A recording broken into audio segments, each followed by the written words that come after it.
હાલો દોસ્તો, નમસ્કાર. બાપુદ્રા વ્લોગમાં સર્વે શ્વેતાજનોનું હાર્દિક સ્વાગત છે. તો જય હિન્દ, જય ભારત, જય લીરબાઈમાં.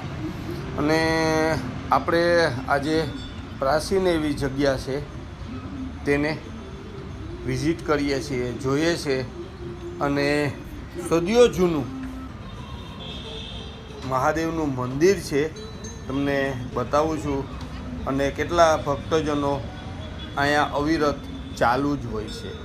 અને આ મંદિર જુઓ તમે, વિશાળ એકદમ જગ્યા છે.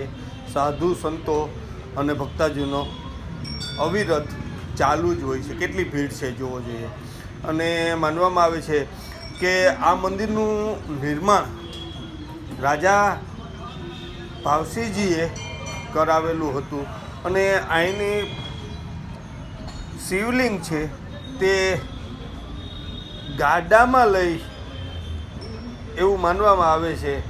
સાંભળેલી વાત છે, તમારા સમક્ષ મૂકું છું કે અહીંનું મંદિરનું નિર્માણ રાજા ભાવસિંહજીએ કરાવ્યું હતું. અને આ શિવલિંગ બહારથી લઈ આવ્યા હતા અને ગાડામાં લઈ અને અહીંયા નિર્માણ કરાવેલું હતું. અને એકદમ મોટી શિવલિંગ છે, અહીંયા વિશાળ શિવલિંગ અહીંયા સ્થાપિત કરેલી છે. અને ખાસ કરી અને એવું પણ માનવામાં આવે છે કે તે જમાનામાં 14 ગાડા લઈને ગયા હતા શિવલિંગને લેવા માટે બાજુના કોઈ વિસ્તારમાંથી. અને જોવો જોઈએ અહીંયા. અને આ પોરબંદરની અંદર આપણે નરસણ ટેકરીથી આગળ આવતા આ મંદિર સ્થિત છે. એક બાજુ સત્યનારાયણ ભગવાનનું મંદિર છે, સામેની સાઈડમાં આ મહાદેવનું મંદિર છે.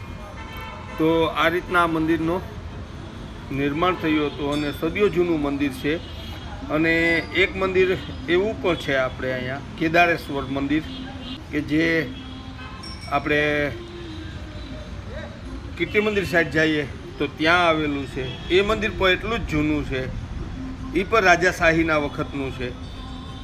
અને બધી સુવિધા અહીંયા બેસવા, ખાવા, પીવા, ઉઠવા, બેસવાની બધી સુવિધા આ મંદિરની અંદર આપી છે. વિશાળ જગ્યાની અંદર આ મંદિરનું નિર્માણ કરવામાં આવ્યું હતું. અને ભક્તો અવિરત અહીંયા ચાલુ હોય છે, જલ અભિષેક કરે છે અત્યારે સૂર્યનારાયણને. અને એકદમ જોવો તમે, અડીખમ ઊભેલું આ મંદિર છે. તો પોરબંદર આવો ત્યારે ખાસ આ સાઈડથી નીકળો તો વિઝિટ કરજો, દર્શન કરજો.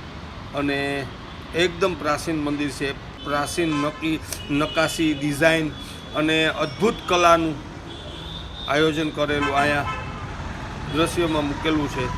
અદ્ભુત નકાશી છે આની.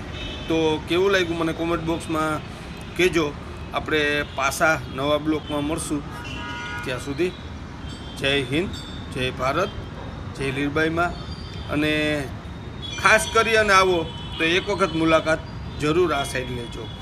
આની નકાશી, ડિઝાઇન અને તમને આકૃતિ જોઈ અને અનુભવ થશે. તો જય હિન્દ, જય ભારત, જય લીરબાઈમાં. જય હિન્દ. પાછા મળશું.